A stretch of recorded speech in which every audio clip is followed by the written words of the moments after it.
And this was held in the hill districts, and it was against the High Court order for the scheduled tribe status, which was demanded by the majority Meitei community.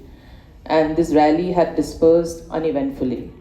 The violence started when the memorial for the Anglo-Kuki War in Lamka district was set on fire by some radicalized Meitei groups.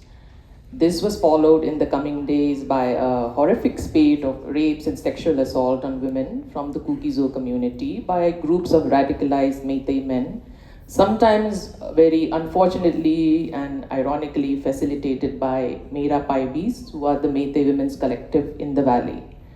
So Kuki-Zo women who had intermarried with Meitei men were also not spared. And there were lots of incidents of brutal killings of women of Kuki ethnicity in Meitei families. So for the Kuki-Zo community, this is not a singular event. In the 1990s, the NSC and IM had wiped out entire village populations, including women and children. And there's the infamous Zopi massacre, which is marked as a Black Day by the Kuki-Zo community even today. So the Kuki-Zo believe that they are visited with war every 30 odd years, which is a resilient warrior's way of looking at politically instigated ethnic cleansing. And they now believe that separation from the Meitei-dominated Manipur is the only way forward, with the survival hinging upon autonomous statehood or union territory status at the least. And I would like to say that at the root of all this is land. Land is the issue here.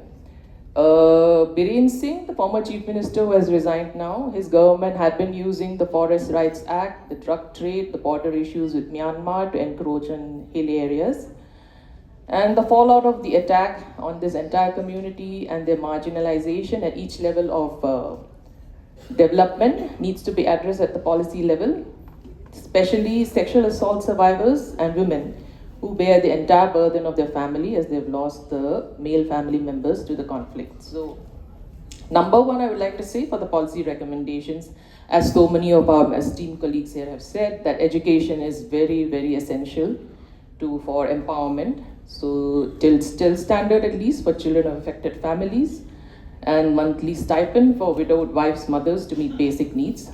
Number two, a rehabilitation policy and health services for sexual assault survivors through a guaranteed livelihood in government services. And number three, political representation is needed for those that have been affected the most. So creation of a reserved seat in the state assembly or as per relevant political arrangement for victims of conflict. Thank you.